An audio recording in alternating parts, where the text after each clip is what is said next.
Nah, kita akan masuk ke bagian susunan syaraf otonomik. SSA ya, sistem syaraf otonomik. Nah, ini dia. SSA, sistem syaraf otonomik. Nah, ini bagian tulang belakang ya, tulang belakang ke bawah gitu. Syaraf yang ada pada nerve yang ada pada tulang belakang ke bawah. Nah, dan di sini dia mengontrol, sifatnya mengontrol, kadang seperti independen sifatnya, tapi kadang juga dependent gitu, self controlling, kadang-kadang bersifat otomatis gitu. Nah, dia mengontrol fungsi tubuh yang tidak sengaja gitu. Misalnya yang tidak sengaja itu gerak refleks gitu ya. Nah, itu berarti si susunan syaraf ini yang bekerja gitu sampai ada menghasilkan namanya gerak refleks, karena gerak refleks itu kan gerak yang tidak disengaja dan tidak terkontrol gitu kan. Jadi ya siapa yang tiba-tiba kita kalau kepentok tembok terus pegang apa gitu, nah itu kan ada gerak refleks kita kan. Nah itu yang mengontrol adalah sistem syaraf otonomik. Nah sekarang klasifikasi susunan syaraf otonomik. Nah klasifikasinya ada dua gitu, bahwa ANS ini, autonomic nervous system ini, itu terdiri dari dua, yaitu syaraf simpatik dan syaraf parasimpatik. Kita mungkin sering ya mendengar ini ya, tapi mungkin bingung gitu. Nah, saya juga dulu bingung gitu. Nah, syaraf simpatik ini itu berhubungan dengan toraks, dada, dan lumbar tubuh gitu ya. Nah, itu bagian syaraf simpatik gitu. Lalu dia di sini tugasnya apa? Dia tugasnya itu mendominasi saat stres. Jadi kalau ketika kita lagi stres, berarti yang lagi aktif itu apa? Si syaraf simpatik ini. Lalu dia menghadirkan rasa yang bertolak belakang gitu. Misalnya ketika ada anjing ngejar kita kan, nah kita mau lawan atau lari. Nah itu yang mendominasi itu ya syaraf simpatik ini gitu. Nah, ini ada anjing nih ngejar, saya lawan atau saya lari ya gitu. Lalu takut dan bahaya gitu kan. Nah, itu yang mengontrol itu adalah syaraf simpatik.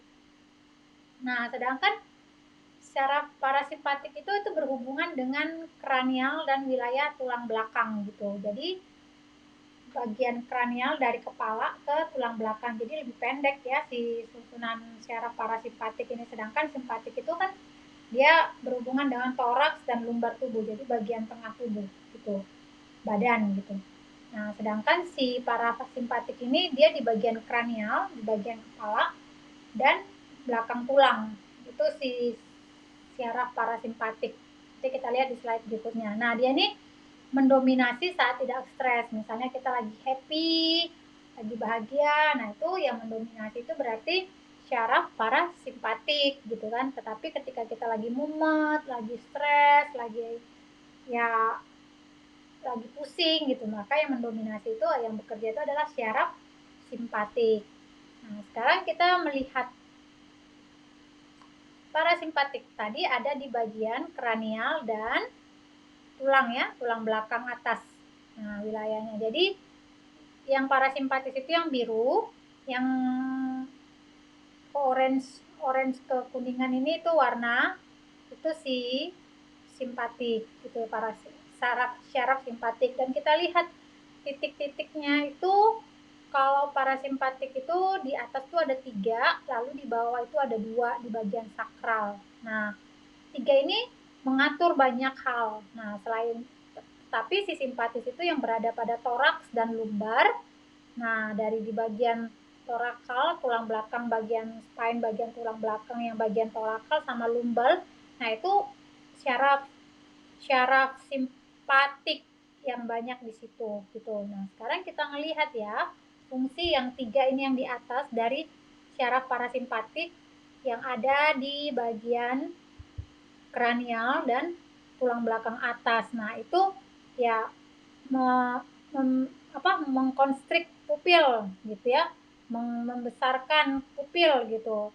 Kalau yang syaraf simpatik dia kalau konstrik itu mengecilkan, kalau syaraf parasimpatik itu membesarkan gitu ya, melebarkan gitu. Jadi kita bisa melihat ya perbedaannya gitu, kapan si simpatik ini bekerja, kapan parasimpatik. Jadi ketika pupil kita mengecil gini kan, mengecil gitu kan, kita melihat sesuatu, mungkin kita dari matahari yang terang gitu kan, lalu melihat satu objek, jadi pupil kita itu mengecil. Nah itu kita berarti yang bekerja itu adalah secara parasimpatik. Tetapi ketika misalnya secara pupil kita membesar gitu kan, kita melihat objek yang besar gitu, maka yang membesar itu adalah pupil. Nah yang mendominasi itu adalah syaraf simpatik. Nah lalu si parasimpatik itu menaikkan produksi kelenjar ludah. Parasimpatik ya, menaikkan produksi kelenjar ludah. Lalu dia juga bisa mengurangi detak jantung. Kalau misalnya tadi habis lari gitu ya, habis lari kan detak jantung itu naik gitu ya, lebih dari normal. Lalu setelah kita pace-nya diperlambat, jalannya kan dari lari cepat menjadi lari lambat, tenang, normal, maka ya detak jantung pun akan kembali normal gitu kan, lebih lambat sampai normal. Nah itu yang bekerja itu adalah syaraf parasimpatik. Tapi ketika kita lagi berlari, nah itu yang bekerja itu adalah syaraf simpatik, tapi di bagian torakal ya. Nah lalu ketika ya lagi bernafas, ketika bronkinya itu mengecil, nah itu syaraf parasimpatik. Lalu syaraf parasimpatik ini juga menstimulasi aktivitas organ-organ pencernaan seperti ya mulut, lalu esofagus, lambung, usus kecil, liver, pankreas, kantong empedu. Nah itu kan organ-organ pencernaan. Jadi yang mengaktifasinya itu, menstimulasinya itu adalah syaraf parasimpatik. Nah lalu dia juga menstimulasi ya aktivitas pankreas, karena pankreas juga bagian dari pencernaan, sistem pencernaan, sama kantong empedu. Nah ini adalah tugas dari si syaraf parasimpatik yang bagian atas. Lalu bagian bawahnya, bagian sakralnya apa? Dia mengecilkan kantung urin, urinary bladder. Dia mengecilkan, menyempitkan gitu ya, supaya ya kita nggak gampang pipis gitu ya, bisa nahan atau menutup gitu ya. Dia itu adalah si parasimpatik. Lalu dia menstimulasi ereksi pada alat seks pria dan juga wanita gitu. Ini adalah tugas dari syaraf parasimpatik yang di bagian atas dan bagian kranial dan di bagian sakral. Nah, sekarang pada syaraf simpatik, tadi parasimpatik ya, sekarang syaraf parasimpatik ya dia membesarkan pupil. Nah, lalu dia menghasilkan, menginhibit membatasi gitu ya. Nah, membatasi kelenjar ludah. Sedangkan si parasimpatik tadi kan dia meningkatkan kelenjar ludah. Sedangkan yang ini dia ya mengurangi atau bahkan mencegah gitu kan, mencegah pengeluaran ludah gitu. Sehingga kita nggak sikit-sikit meludah gitu ya. Kalau kita nggak bisa mengontrol ludah kita, berarti kan ada yang rusak pada syaraf simpatiknya gitu. Nah, si para syaraf simpatik ini ya bertugas untuk menghalangi itu ya, tidak muncul kelenjar ludah. Jadi kelenjar ludah itu muncul pada ya saat-saat tertentu gitu ya. Ya ketika ada kuman atau apa, kita berdahak muncul kelenjar ludah, atau ketika kita makan buah ya yang banyak, nah maka kelenjar ludah naik gitu kan. Nah, atau ketika kita mencium aroma yang sedap, nah itu kelenjar ludah banyak muncul gitu. Lalu menaikkan detak jantung. Nah, kalau kita dikejar-kejar anjing kan kita ketakutan kan? Yang kayak di slide ini tadi. Ini menghadirkan rasa yang bertolak belakang gitu ya. Takut, lawan atau lari. Nah, itu ya si syaraf simpatik ini gitu ya. Jadi ketika kita dikejar maling juga, nah itu kan kita lari, ketakutan gitu kan. Nah, itu jantung itu naik cepat kan detaknya. Nah, itu adalah tugas menstimulasi syaraf simpatik, lalu menghalangi aktivitas organ pencernaan. Ya, pada saat-saat tertentu ya, ketika udah selesai, nah makanya dia menghalangi. Jadi ada saatnya rileks organ pencernaan itu gitu. Ada saatnya kapan dia harus bekerja, dan itu adalah kerjaan dari parasimpatis. Misalnya ketika kita udah baru selesai makan, nah yang kerja itu parasimpatik. Tapi kalau udah selesai, tidak ada lagi proses pencernaan yang dilakukan, maka ya yang akan aktivitas organ itu tidak bekerja lagi, yaitu si syaraf simpatik. Termasuk dia juga melarang, membatasi aktivitas pankreas dan juga kandung empedu ya. Nah, lalu di bagian lumbarnya ini, syaraf simpatik itu dia menstimulasi kelenjar adrenal bagian medula dan melepaskan hormon adrenalin dan noradrenalin gitu. Itu hormon-hormon yang ya untuk mengatasi stres gitu ya, membuat happy. Nah, itu kelenjar itu yang bertugas adalah si syaraf simpatik ini gitu. Dan itu ada pada lumbar. Jadi kalau lumbarnya bermasalah gitu ya, lumbar itu bermasalah, nah jadi dia nggak bisa menstimulasi tuh adrenal. Nah, adrenal itu kan ada di atas ginjal. Makanya ketika ginjal kita bermasalah, ya lumbar ikut bermasalah juga, karena lokasi ginjal kita itu ya di belakangnya, di depannya si lumbal gitu, bagian lumbal. Jadi ketika ginjal bermasalah, adrenal bermasalah, ya lumbal juga bermasalah gitu. Nah, si lumbal itu menstimulasi, memberikan respon untuk menstimulasi adrenal bagian medula, sehingga si adrenal itu melepaskan neurotransmitter, hormon neurotransmitter yang namanya adrenalin dan noradrenalin, yang untuk membuat happy, untuk mengurangi stres gitu ya, untuk membuat bahagia. Nah, itu hormon adrenalin dan noradrenalin yang ada di medula, di adrenal bagian medula. Nah, lalu bagian lumbal yang bawah lagi, itu kan lumbal itu ada 5 ya, L1 sampai L5. Nah, di bagian ketiga, 4, kelima itu, nah dia mengontrol apa? Membuat kantong urin itu rileks gitu.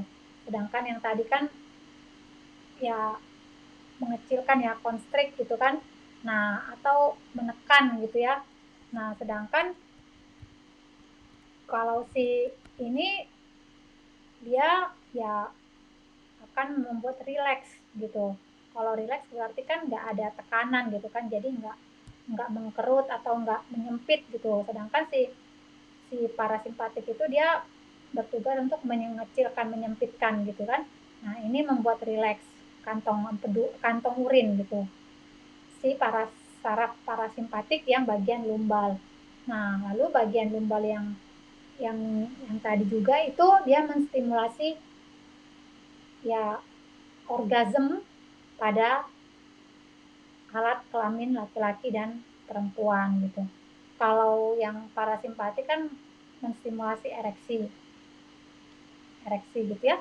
Sedangkan pada simpatik itu yang menstimulasi perasaan orgasme gitu, yang bikin orang nikmat gitu.